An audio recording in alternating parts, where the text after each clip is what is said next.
Shalom Bapak Ibu. Ini teologi sistematik sesi yang keempat. Kemarin kita memikirkan tentang teologi sifat-sifat Allah dalam dua bagian. Hari ini saya mau menyampaikan suatu ceramah tentang sifat-sifat manusia dan penciptaan.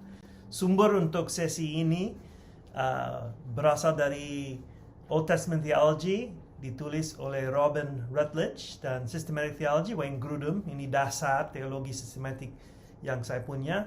Dan Paul House yang menulis Old Testament Theology. Ini pikiran-pikiran tentang siapakah manusia menurut perjanjian lama. Ya, jadi kita mulai dengan penciptaan manusia. Manusia diciptakan dari tanah. Itu jelas dalam Kejadian pasal 2 dan Ayub 10.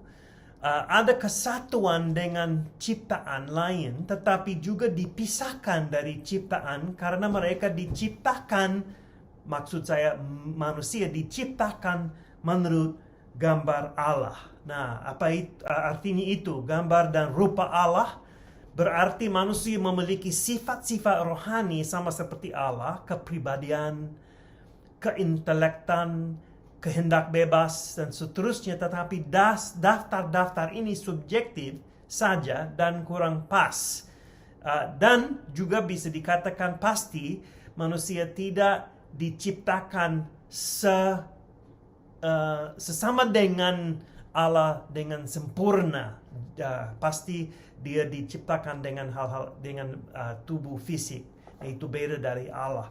Nah, pada intinya diciptakan menurut gambar dan rupa Allah berarti manusia seperti Allah dan mewakili Allah. Kita bisa lihat Kejadian pasal 1 ayat 26 yang sering dikutip pada waktu bicara tentang manusia. Kejadian pasal 1 ayat 26, berfirmanlah Allah, baiklah kita menjadikan manusia menurut gambar dan rupa kita, supaya mereka berkuasa atas ikan-ikan di laut dan burung-burung di udara, dan atas ternak dan atas seluruh bumi, dan atas segala binatang melata yang merayap di bumi. Jadi manusia diciptakan untuk berkuasa di atas ciptaan-ciptaan lain. Dan Kejadian pasal 3 ayat 5 pasal 5 ayat 3, setelah Adam hidup 130 tahun, ia memperanakkan seorang laki-laki menurut rupa dan gambarnya. Jadi generasi-generasi berikutnya juga dilahir menurut rupa dan gambarannya, gambar manusia yang diciptakan seperti atau menurut gambar dan rupa Allah. Jadi kata ini dipakai sama dengan pasal 1. Manusia diciptakan untuk berhubungan dengan Allah. Hubungan ini khusus, beda dari makhluk-makhluk lain. Dan manusia diberikan otoritas untuk memerintah sebagai pewakil Allah. Dan yang kelima, manusia diciptakan untuk mencerminkan kemuliaan Allah. Sangat melawan konsep yang ada di Enuma Elish, yang itu cerita dari Timur Tengah kuno, yang menjelaskan ciptaan menurut agama mereka, tetapi tugas atau tujuan ciptaan manusia di situ sangat beda, sangat melawan konsep yang ada di dalam firman Tuhan, yaitu yang benar. Nah, penciptaan manusia kita bisa membaca dalam Kejadian pasal 1 dan 2 dan 3. Kita lihat ada keunikan hubungan-hubungan manusia. Ada hubungan yang khusus antara laki-laki dan perempuan dan sebagai pasangan dengan Allah. Dan juga ada manusia dan ekologi. Manusia, Adam dan Hawa, harus memelihara bumi ini. Jadi menjaga, memelihara bumi ini sebagai pewakil Allah. Nah, mengapa manusia diciptakan? Allah yang pertama yang penting untuk diakui, Allah tidak perlu menciptakan manusia seolah-olah dia perlu sesuatu. Jadi Allah tidak merasa sendiri di surga dan kira, saya mau menciptakan seorang teman. Bukan. Dia menciptakan manusia untuk kemuliaannya. Efesus pasal 1 itu jelas. Kebenaran ini tidak mengurangi kepentingan manusia, tetapi kita penting bagi Allah. Itu kenapa kita diciptakan, yaitu menyatakan kasih Allah, bukan menambah kekasih Allah. Jadi kita tidak menambah sesuatu kepada Tuhan, seandainya sesuatu yang kurang di dalam Allah. Tetapi Allah dalam kasih-Nya, kasih itu dinyatakan dalam penciptaan manusia. Apa tujuan kita dalam kehidupan ini? Yohanes pasal 10, kita dapat hidup berlimpah-limpah. Mazmur 27, menikmati kemuliaan Allah. Mazmur 73, kekuatan dan warisan adalah Allah. Jadi Allah adalah tujuan. Allah adalah kekuatan kita. Jadi itu tujuan kehidupan kita untuk dapat warisan dari Allah, yaitu Allah sendiri. Dan Roma pasal 5, Filipi 4, Tesalonika 5, 1 Petrus 1, kita diciptakan dalam kehidupan ini untuk pengharapan, damai sejahtera, bersyukur kepada Allah dan kemuliaan. Maaf, ada salah titik, bukan bersyukur. Nah, saya mau mengatakan bahwa ada konsep yang dalam sastra-sastra yang mengatakan bahwa ada dua penciptaan. Tapi saya tidak setuju dengan itu. Tidak ada dua penciptaan, tetapi dua versi yang komplementer. Pasal 1 dalam Kejadian dan Kejadian pasal 2, ada struktur kiastis. Sepertinya dua versi diatur dengan sengaja. Ada tekanan yang beda dalam pasal 1 dan pasal 2. Yang pertama, pasal 1 membahas langit dan bumi dan berfokus kepada karya Allah yang kosmis, yang besar. Yang kedua, pasal 2 membahas bumi dan langit dan berfokus pada hubungan Allah dengan bumi itu. Jadi pasal 1 Allah yang transenden dan pasal 2 Allah yang emanen, yang dekat, yang bertindak dan campur tangan dalam bumi ini. Nah, perbedaan laki-laki dan perempuan ini penting juga, teologi seksual yang alkitabiah. Jadi kita bisa lihat kesatuan secara fisik, kesatuan rohani dan emosi. Jadi ada kesatuan dalam laki-laki dan perempuan. Kesatuan ini tidak ada perkesudahan, itu sepanjang hidup.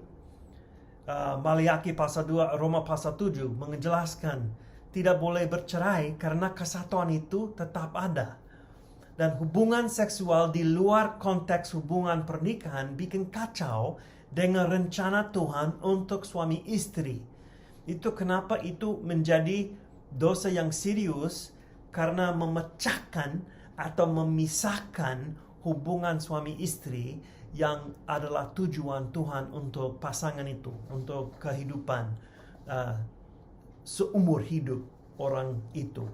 Nah, lihat, bukan laki-laki dengan laki-laki atau perempuan dengan perempuan. Tujuannya bertambah dan beranak cucu. Jadi tidak bisa bertambah dan beranak cucu kalau laki-laki dan laki-laki, perempuan dan perempuan. Jadi ini menjadi satu contoh atau mencerminkan hubungan Allah Tritunggal. Luar biasa, karena sama seperti bisa dikatakannya, tidak persis, tetapi bisa dikatakan sama seperti Allah mengutus Yesus, anaknya, dan anak Allah mengutus Roh Kudus, perempuan diambil dari laki-laki dan anak-anak keluar dari perempuan. Jadi hubungan keluarga itu bisa mencerminkan hubungan yang intim Allah Tritunggal. Jadi itu kepentingan kesehatan pernikahan kita di dalam dunia ini sebagai contoh kemuliaan Allah. Nah, kesamaan dalam kepribadian dan kepentingan. Ini dari Grudem. Jadi Kejadian pasal 1 menjelaskan keduanya kesamaan dan kepribadian dan diciptakan menurut gambar serupa dengan Allah. Laki-laki dan perempuan diciptakan menurut gambar serupa dengan Allah. Jadi laki-laki tidak lebih penting, dia lebih seperti serupa dengan Allah. Tidak. Perempuan dan laki-laki kedua-duanya diciptakan menurut gambar serupa dengan Allah. 1 Petrus pasal 3, suami harus menghormati istrinya. Jadi tidak bisa menghina istrinya, harus menghormati istrinya. Karena istri adalah pasangan, adalah orang yang komplementer. Ya. Dan Kisah Para Rasul pasal 2 ayat 17 dan 18 mengutip Yoel, Roh Kudus akan memenuhi laki-laki dan perempuan dan akan mengurapi laki-laki dan perempuan. Jadi ada kesamaan di antara atau di hadapan Allah. Dan Kejadian pasal 3 sama di depan Yesus dalam kepentingannya, bukan sama mengenai tugasnya. Ya, bisa lihat Efesus 5, tetapi dalam kepentingannya laki-laki dan perempuan di hadapan Tuhan dianggap sama, equal. Ya, tidak ada yang lebih tinggi atau lebih penting di hadapan Tuhan. Tetapi ada tugas yang beda. Nah, perbedaan dalam peran-perannya. Sama seperti Allah Bapa, Anak, dan Roh Kudus, sama dalam esensinya dengan peran-peran yang beda juga dengan manusia. Laki-laki sama dalam kemanusiawian, tetapi dengan peran yang beda. 1 Korintus pasal 11 ayat 2-16 menjelaskan salam dalam kepentingannya, tetapi peran yang beda, tugas yang beda. Adam diciptakan lebih dahulu, kemudian Hawa. Jadi ini prinsip primogenitor. Ya. Jadi dia diciptakan lebih dahulu Adam. Hawa diciptakan sebagai penolong bagi Adam. Tidak berarti kurang penting, tetapi perannya yang beda. Dan Adam menamai Hawa. Implikasinya Adam adalah ketua keluarga. Dan iblis bicara kepada Hawa, bukan Adam. Iblis mau menerbalikan urutan otoritas di dunia. Binatang, si ular itu, perempuan, laki-laki, Allah. Dia menerbalikan urutan yang lebih baik. Allah, laki-laki, perempuan, dan laki-laki dan perempuan mengatur, memerintah di atas ciptaan ini. Allah berbicara kepada Adam setelah mereka jatuh ke dalam dosa. Allah berbicara kepada Adam setelah mereka jatuh. Laki-laki bertanggung jawab yang lebih tinggi. Jadi kalau Hawa yang ambil buah itu yang dilarang lebih dahulu, kenapa Allah tidak langsung bicara kepada Hawa? Tetapi Adam bertanggung jawab sebagai ketua keluarga untuk istrinya, tapi dia tetap buat salah istrinya, tetapi Adam bertanggung jawab untuk itu. Itu kenapa Allah bicara kepada dia lebih dahulu. Karena Adam mewakili manusia di dalam 1 Korintus pasal 15 dan Roma pasal 5 ayat 15. Oke.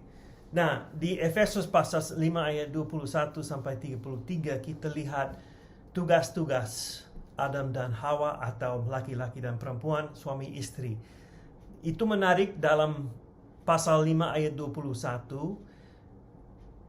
Kita sebagai anggota jemaat diperintahkan, dinasihati oleh Paulus untuk saling menunduk.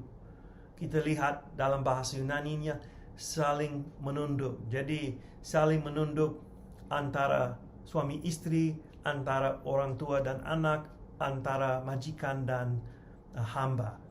Peran istri dalam bagian itu menghormati suaminya, menunduk kepada suaminya sama seperti jemaat Yesus menunduk kepada Yesus.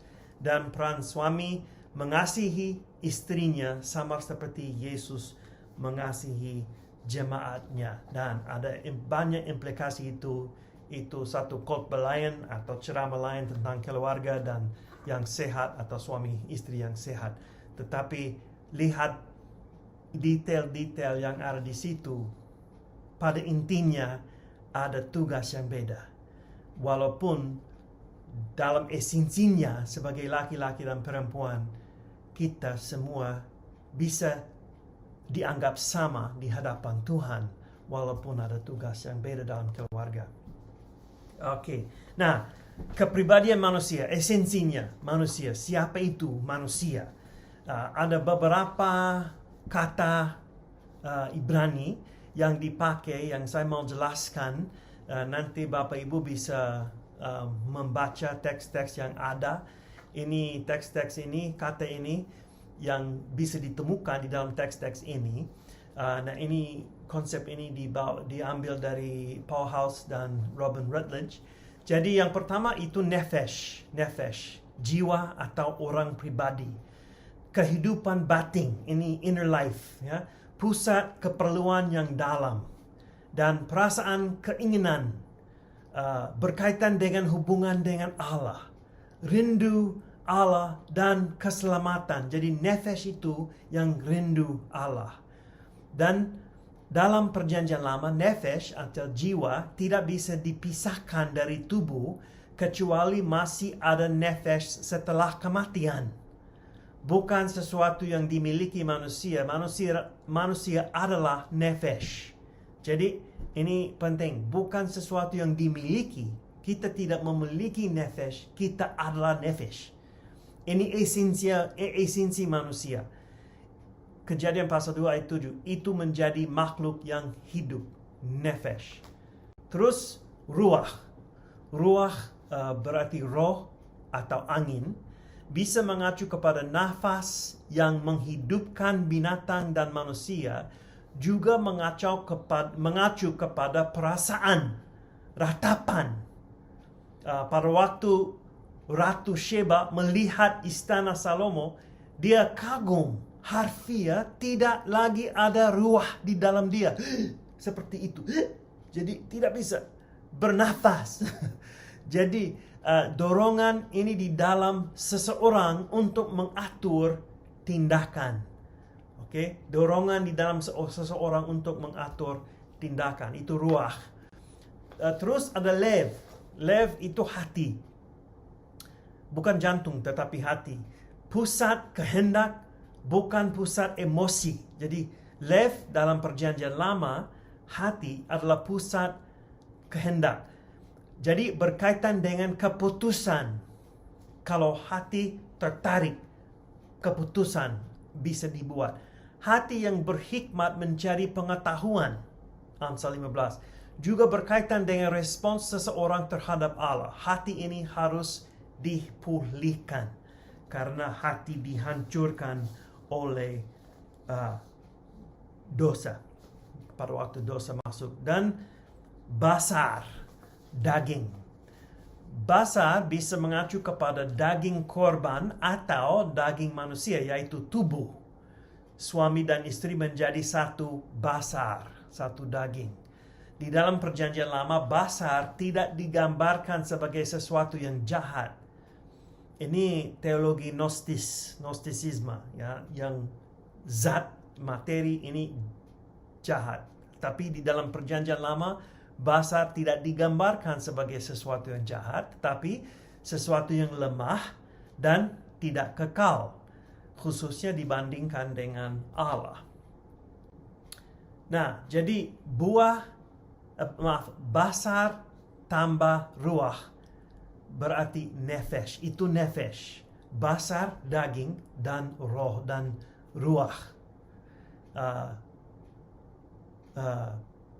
Nafas, ya. Jadi nefesh tidak mengacu kepada salah satu unsur kepribadian manusia, tetapi kepada identitasnya. Ruah memberikan kehidupan kepada manusia bukan sebagian inti kepribadiannya. Tidak dimiliki manusia, sekali lagi. Ruah diberikan Allah dan dimiliki Allah. Jadi Allah bisa ambil ruah itu. Jika Allah mengambil ruah, kehidupan orang itu berhenti. Terus menurut Perjanjian Lama, manusia tidak tribagian atau tripartit, tubuh, jiwa, dan roh, atau dua bagian, dua partit, tubuh dan roh, jiwa. Tetapi di dalam Perjanjian Lama, manusia adalah kesatuan utuh. Ada contoh yang mana ruah, nefesh, dan lev tumpang tindih. Kadang-kadang ruah berkaitan dengan nefesh. Ruah dan lev sering dinyatakan sebagai pasangan. Lev juga berhubungan dengan nefesh. Jadi saya kira Bapak Ibu, saudara-saudari, tidak usah berdebat tentang tripartite, dua partai. Karena di dalam Perjanjian Lama, manusia dianggap utuh. Tetapi bisa dikatakan pada waktu manusia meninggal, ruhnya keluar atau nefeshnya lanjut. Karena itu intinya siapa orang itu, nefesh. Nefesh tidak berhenti. Itu inti manusianya. Bukan sesuatu yang dimiliki, tetapi itu manusiawi. Jadi saya kira lebih alkitabiah kalau kita berbicara tentang dua bagian manusia, tubuh, hal fisik, dan hal rohani. Tidak usah membagikan rohani itu jadi jiwa dan roh. Di dalam Perjanjian Lama dan Perjanjian Baru ada dua bagian, tubuh dan rohani. Jadi tubuh, jiwa, dan roh. Tubuh, daging, sarx dalam bahasa Yunani, basar, tidak dianggap jahat. Roh dan jiwa dipertukarkan. Beberapa ayat yang mana tiga bagian itu ditulis tubuh, jiwa, dan roh. Tidak berarti jiwa dan roh beda, tetapi dua kata untuk menjelaskan satu realitas, satu nyata yang sama. Jadi terkadang roh meninggalkan tubuh, terkadang jiwa meninggalkan tubuh dalam firman Tuhan. Manusia dijelaskan sebagai tubuh dan roh atau tubuh dan jiwa. Jadi ditukarkan kata-kata itu. Roh dan jiwa bisa berbuat dosa. Dan apakah yang dikatakan dilakukan roh juga dilakukan jiwa. Jiwa dan roh dipakai untuk menjelaskan hal-hal rohani. Ya, jadi ini esensi siapakah manusia. Nah, dosa masuk. Ya, perintah Allah dalam Kejadian pasal 2. Saya akan membaca itu. Perintah Allah dalam Kejadian pasal 2 ayat 16 dan 17. Lagi Tuhan memberi perintah ini kepada manusia. Semua pohon dalam taman ini boleh kau makan buahnya dengan bebas. Tetapi pohon pengetahuan tentang yang baik dan yang jahat itu, janganlah kau makan buahnya. Sebab pada hari engkau memakannya, pastilah engkau mati. Jadi alasan perintah itu yang pertama memberikan manusia suatu kesempatan yang berperan dalam hubungan mereka dengan Allah. Jadi kehendak bebas, menaati perintah Allah dan terus berhubungan yang baik dengan Allah atau menolaknya. Itu keputusan. Allah ingin hubungan yang berdasarkan keputusan manusia yang bebas, tetapi bukan sebagai pribadi yang sama. Manusia tetap harus taat. Pengetahuan hal yang baik dan hal yang jahat berarti manusia mau ambil keputusan sendiri dan mau mengatur masa depannya sendiri. Mereka tidak lagi bergantung kepada Allah dan firman-Nya. Mereka mau menggantikan posisi Allah. Jadi ini dosa, esensi definisi dosa itu menggantikan Allah dengan sesuatu. Jadi manusia mau menggantikan Allah dengan diri sendiri. Ini mereka mau menjadikan manusia sebagai berhala, menjadikan sendiri-sendiri sebagai berhala. Pemberhalaan itu dosa. Jadi setiap kali kita ambil sesuatu selain Allah, itu seperti ambil berhala atau menyembah berhala. Ini esensinya, apa itu dosa? Menggantikan Allah dengan seseorang atau sesuatu. Jadi godaan dan kejatuhan dijelaskan dalam Kejadian pasal 3 ayat 1 sampai 7. Si ular itu bisa dibaca ceritanya dalam Hikmat Salomo 2 ini dari Apokrifa. Ular disamakan dengan iblis. Kekacauan sering digambarkan sebagai ular naga, dibiarkan kembali oleh karena manusia jatuh. Tetapi konflik ini akan dibereskan oleh anak perempuan. Jadi sudah ada nubuat tentang Allah, anak manusia itu yang akan menjatuhkan, mengalahkan si naga itu. Nah, natur godaan ini keinginan untuk menjadi seperti Allah atau adalah inti godaan ini.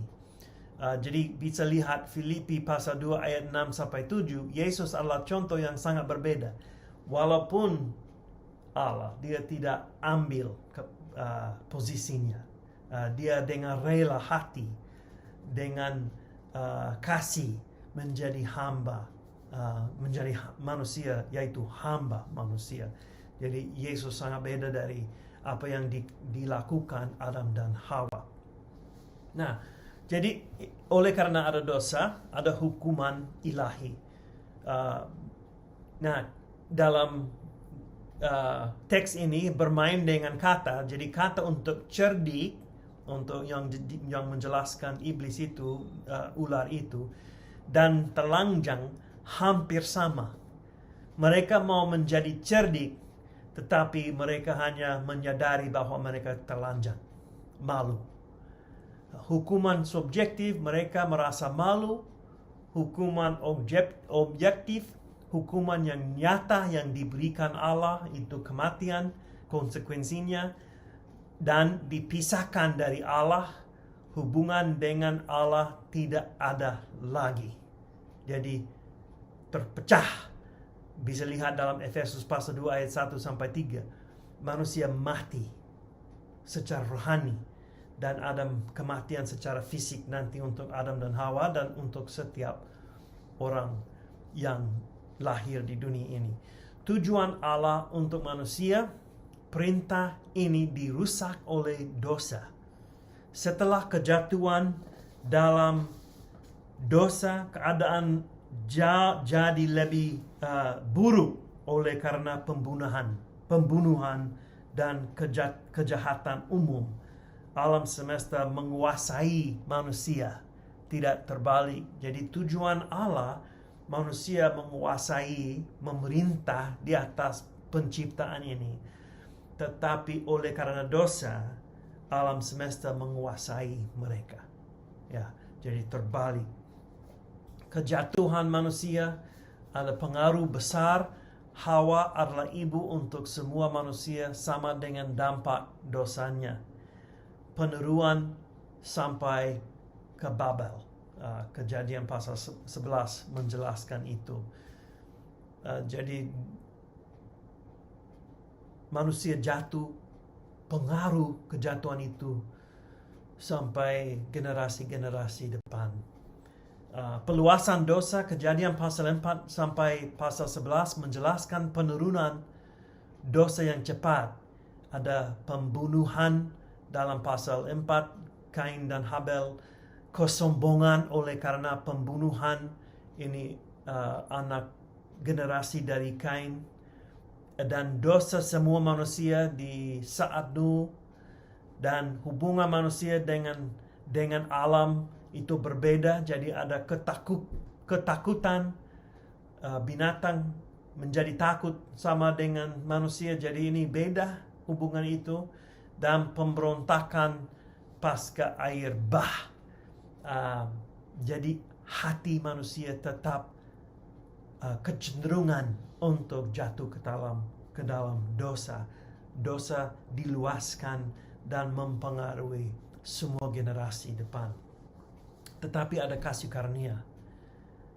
Kasih karunia kepada manusia. Itu janji kepada Hawa tentang anaknya, anak perempuan dalam pasal 3 ayat 15. Kasih karunia kepada Kain, dia dibiarkan hidup.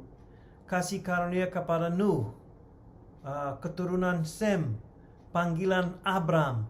Jadi di dalam peluasan dosa ada kasih karunia dari Allah, ada jawaban, ada rencana.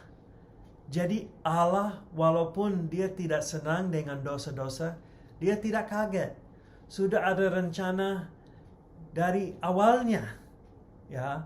Dan itu rencana supaya kasih karunia Allah bisa dinyatakan walaupun ada dosa di dalam dunia ini.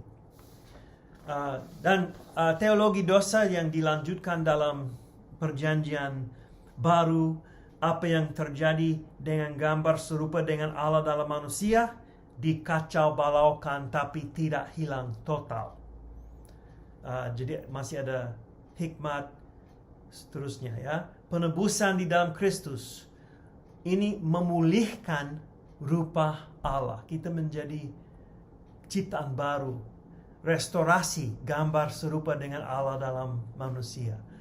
Penggenapan, penyempurnaan gambar serupa dengan Allah dalam manusia akan terjadi pada kedatangan Yesus yang kedua. Jadi ini penggenapan. Ini hal yang final, hal yang terakhir.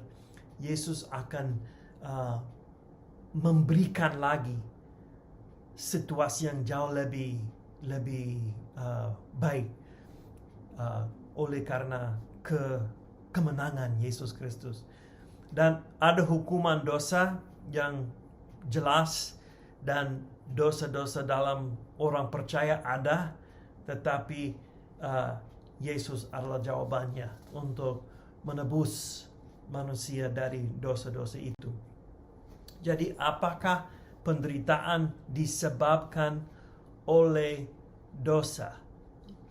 Ya, penderitaan disebabkan oleh dosa dalam Kejadian pasal 2, tetapi kita bisa lihat Ayub pasal 1 ayat 2 dan Yohanes pasal 9.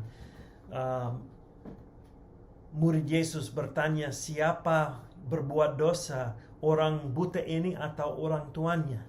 Yesus menjawab, tidak, baik orang tuanya maupun orang itu tidak berbuat dosa untuk menyebabkan kebutaan ini, tetapi itu untuk nanti supaya Allah dimuliakan. Jadi kita tidak bisa langsung berkata bahwa semua penderitaan berasal dari dosa, tetapi pada intinya penderitaan ada oleh karena dosa Adam dan Hawa. Dosa masuk dalam dunia ini. Jadi kita bisa mengatakan bahwa penderitaan ada oleh karena dosa, tetapi tidak berarti setiap penderitaan disebab langsung oleh dosa yang dibuat orang itu, sepertinya. Nah, implikasi gambar serupa dengan Allah. Yang pertama, semuanya diciptakan saling menghormati, tidak berdasarkan perbedaan sosial, perbedaan etnis, perbedaan agamawi. Jadi kita harus saling menghormati, tidak bergantung berdasarkan perbedaan. Jadi orang yang dari golongan yang di bawah harus dihormati oleh orang dari golongan yang tinggi. Hamba harus dihormati oleh bos. Anak-anak dihormati oleh orang tua. Istri dihormati oleh suaminya. Suku ini dihormati oleh suku itu. Kenapa? Karena kita semua diciptakan diciptakan menurut gambar Allah. Yang kedua, ada harga di dalam kepribadian manusia. Jadi manusia pribadi berharga karena dia diciptakan menurut gambar serupa dengan Allah, dan pembunuhan dikatakan pelanggaran yang layak hukuman mati. Kenapa? Karena manusia diciptakan serupa dengan Allah. Jadi ini implikasi-implikasinya. Dan yang terakhir, kita lihat sifat-sifat penciptaan. Binatang baik, alam semesta baik, manusia sangat baik, daging dan hal-hal alami fisik tidak boleh dianggap jahat seperti dalam sistem filsafat Yunani dulu dan di dalam ajaran Gnostik. Semuanya itu baik. Dan ada kehancuran dan kekurangan dan kematian yang masuk dalam penciptaan oleh karena dosa. Jadi kehancuran di dalam penciptaan, kekurangan, kematian yang masuk dalam penciptaan oleh karena dosa. Ada kecenderungan untuk pemberontakan. Dan masa depan penciptaan menunggu. Dalam Roma pasal 8 ayat 18 sampai 22. Penciptaan menunggu. Ada pemulihan masa depan. Jadi penciptaan akan dibebaskan. Penciptaan dibebaskan bukan oleh karena manusia. Penciptaan dibebaskan oleh karena Kristus dan penebusan Kristus. Dan kita melihat dan menantikan dunia baru dan Yerusalem baru dalam Wahyu pasal 21. Bait Allah di dalam perjanjian lama adalah perwakilan keadaan Taman Eden yang sempurna. Ada pohon-pohon dan bunga-bunga yang digambarkan di bait Allah. Nah, keadaan yang sempurna, berbuah dan berlimpah ada di Yerusalem baru. Jadi bait Allah mengingatkan orang yang menyembah Tuhan masuk bait Allah tentang Eden, karena ada buah, ada pohon yang digambarkan di bait Allah itu oleh Salomo. Tetapi masa depan dalam bait Allah baru, Yerusalem baru, itu akan berlimpah dan berbuah banyak.